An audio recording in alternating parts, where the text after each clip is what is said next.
Now, the stroke of midnight hour, with India stepping into its 78th Independence Day when the world slept, Kolkata and many other Indian cities awoke to demand freedom for its women.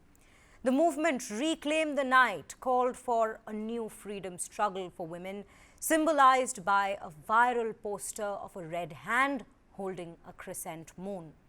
For women's independence on the midnight of independence, Kolkata sends out a message, a loud and clear one. Mohila Ratri Dakhol Karo, which translates to Women Reclaim the Night is ours. The city is bleeding after one of its daughters, a promising trainee doctor of just 31-year-old, was brutally raped and murdered inside the reputed RG Kar Medical College post-midnight when she was resting after a 36 hours duty. Thousands, including politicians and celebrities, thronged the streets to reclaim the night. Holding candles in their hands, protesters marched to voice their concerns on rape, harassment, misogyny and safety of women in our society, calling for safer haven for them. The cry for justice resonated through cities with sounds of conch, often used to invoke Ma Durga. The scenes beamed a feeling that the city was ready to ensure that justice was done to one of its daughters.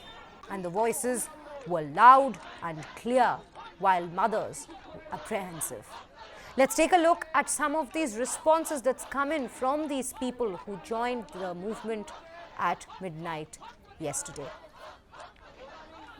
हम लोग इधर समेटे हुए एक साथ ये RG core में जो दर्दनाक घटना घटे है इसके बारे में तो बहुत यहाँ पे बहुत सारा लोग जमा हुआ है, लेकिन ये इंडिपेंडेंस डे के मुताबिक ये क्या हो रहा है, देश में क्या हो रहा है ये हमको भी मालूम नहीं है, लेकिन फिर भी हम इस वी वांट जस्टिस में शामिल हुए हैं। देखते हैं क्या होता है आगे। अच्छा, हम मेरे को बोल के नहीं प्रोटेस्ट करना पड़ेगा। देखिए इधर भी इतना सारा इंसान है, ठीक है, सब कोई आते हैं एक ही जस्टिस के लिए। अब जो घटना घटी है ना, ये हमको मतलब आगे बढ़ने के लिए बहुत ही मतलब हमको कोई मुंह में बोलने के लिए कोई भाषा भी नहीं है हमको। कहाँ है हमारा कर रहे हैं, हम इन फ्यूचर जाकर नौकरी करेंगे। अगर नौकरी के कोई सेक्टर में सेफ्टी नहीं है तो हम क्या करेंगे? ये हम सब लड़कियों का बात है, सिर्फ आरजी कौर के लिए नहीं, हर लड़की का।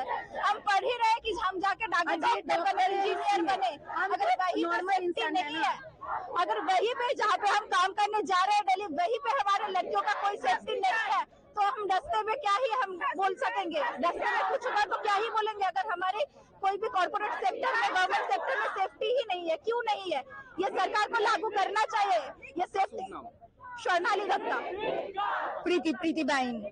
देखिए, ये प्रतिवाद सिर्फ नहीं है, ये जनगण की आवाज है, छात्रों की आवाज है, हम जो कर्मचारी है, स्वास्थ्य कर्मचारी, उनकी आवाज है।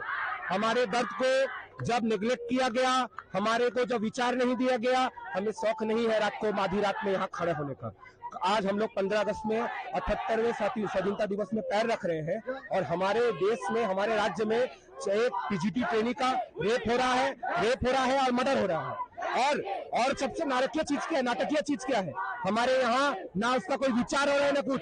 सीबीआई को क्यों आना पड़ेगा? पुलिस मंत्री जब हमारे मुख्यमंत्री खुद है, वो पदत्याग कर दे जब वो न्याय नहीं दिला पा रही है। 36 घंटे ड्यूटी करने के बाद एक रूम नहीं मिलता है रेस्ट के लिए, तो इसका खिलाफ हम लोग आवाज उठा रहे हैं। और ये आवाज सिर्फ आज नहीं, अगर जो प्रशासन उसे छुपा रहे हैं, वो अगर सोच रहे हैं कि आज यहाँ खड़ा हो गया, चिल्ला दिया, खत्म हो जाएगा, तो ये बहुत गलत सोच रहे हैं।